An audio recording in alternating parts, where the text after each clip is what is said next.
Hola, mi nombre es Berenice y el día de hoy hablaré sobre el síndrome de Munchausen. Primero que nada me gustaría mencionar el por qué decidí elegir este tema y lo hice porque me parece algo muy interesante y un síndrome que aún muchas personas no conocen. Así que primero que nada decir en qué consiste, que es una enfermedad mental padecida por padres de familia o tutores que inventan síntomas falsos o enfermedades para que el niño siempre esté en una mala condición. La mayoría de las familias hacen esto porque abusan monetariamente de organizaciones que apoyan a niños con discapacidades o abusan de las personas que tienen el don de dar apoyos a niños que tienen alguna discapacidad o algún problema de salud. Así que para esto decidí plasmar un ejemplo que es la vida de Gypsy Rose. Gypsy era la hija de Didi Blanchard y Gypsy en realidad tenía 19 años, pero su madre decía que tenía 13 con una mente de 7 y le acondicionaba una serie de enfermedades que no le permitían tener un desarrollo normal. Enfermedades como cáncer, como diabetes, deformación muscular, retraso mental, entre otras.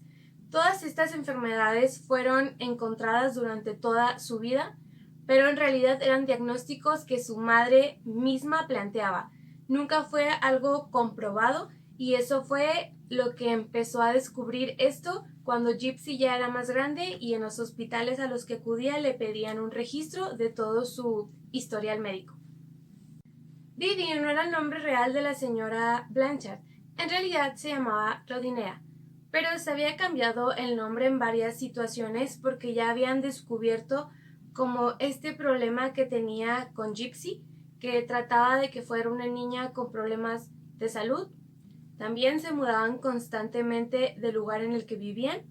En el último lugar al que acudieron fue en el condado de Greene, Missouri, y ahí todos los vecinos del lugar en el que llegaron a vivir habían apoyado para crear una casa para Gypsy y para Didi.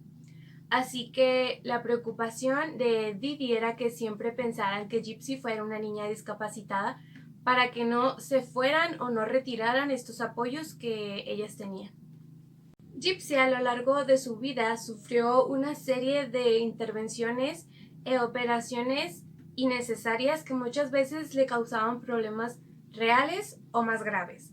En la mayoría de las veces que acudía a los médicos al hospital por algún problema que le surgía, le hacían pruebas generales y podían comprobar que era una niña sana. Así que los doctores le informaban a la madre de Gypsy que su hija estaba completamente bien, pero la madre no, insistía en que había problemas en Gypsy, que no podía hacer cosas normales, que no podía caminar, que no podía comer, que la tenía que cargar, muchas cosas que en realidad Gypsy sí era capaz de realizar. Gypsy al crecer se empezó a dar cuenta de muchos secretos que ocultaba su madre, como que por ejemplo tenía 19 años, que su cabello crecía porque no tenía cáncer, que tenía fuerza en su cuerpo, que podía caminar, que podía masticar y tragar, no tener que usar una sonda. Y fue aquí en este punto donde ella se empezó de alguna manera a revelar. Utilizaba Facebook con una cuenta compartida que era con su madre, así que de una manera oculta empezó a darle un uso personal. Y fue en este momento en donde encontró de alguna manera el amor y habló con un chico por más de 2 años cibernéticamente. Y aquí es donde también se empiezan a descubrir otros conceptos, como por ejemplo la sexualidad.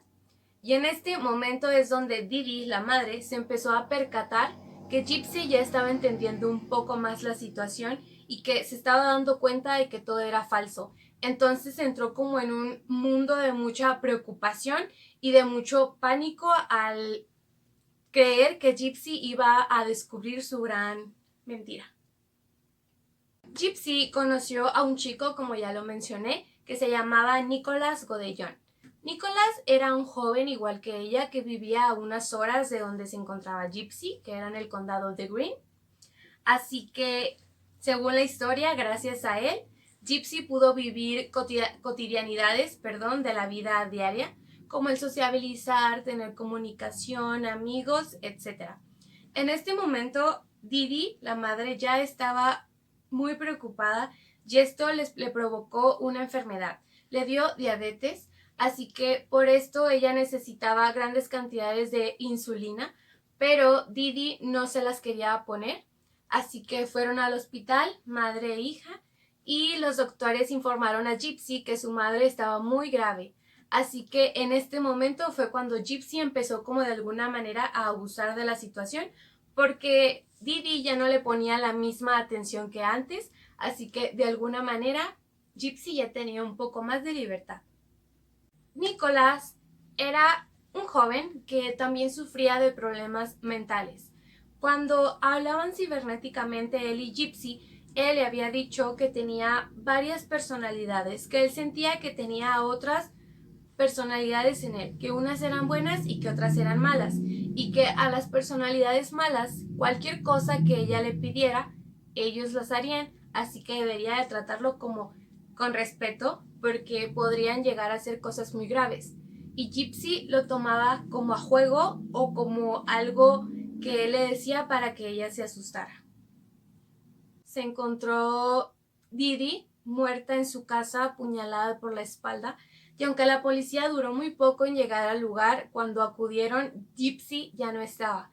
Así que esto empezó a explotar mucha preocupación porque no sabían y ni se imaginaban qué pudo haber pasado con Gypsy, si había sido robada, secuestrada o si podía andar vagando por ahí una niña en silla de ruedas que tenía muchas dificultades con su salud. Así que la policía empezó a abrir mucha investigación, a seguir una serie de rastros, de ubicaciones para poder dar con el fin de esto. Ya por medio de unas publicaciones en Facebook se pudieron percatar de quién era el asesino. Y fue así porque hacía comentarios muy grotescos acerca de cómo había asesinado a Didi. Así que la policía, al seguir estas ubicaciones que salían a través de las publicaciones en Facebook, pudieron dar con el paradero de este asesino y al momento de llegar al lugar se pudieron dar cuenta de que los asesinos habían sido Gypsy, su hija, y su novio, Nicholas. Esto pasó el 14 de junio del 2015 en el condado de Greene, Missouri, Estados Unidos.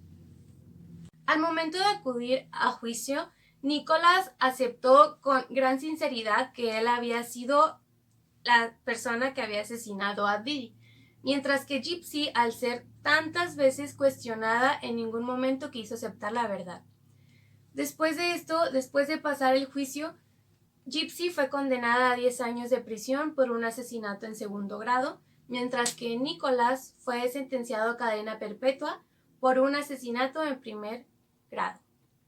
¿Por qué a Gypsy le dieron 10 años y por qué a Nicholas cadena perpetua? Según la historia fue porque Nicholas fue quien hizo la acción de apuñalarla, mientras que Gypsy solamente vio. Pero en este momento Nicholas se sentía muy traicionado porque él juraba que lo había hecho porque su persona amada, que era Gypsy, se lo había pedido.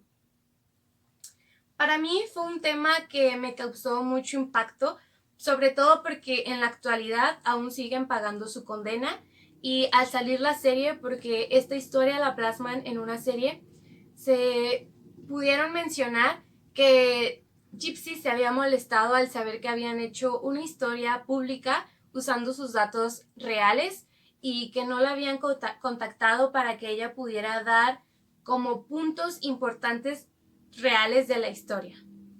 Coloqué una frase que dice que la persona que puede cambiar sus pensamientos puede cambiar su destino y me gustó mucho porque nunca nos damos cuenta del poder que tiene nuestra mente y de lo importante que es respetar a todas las personas.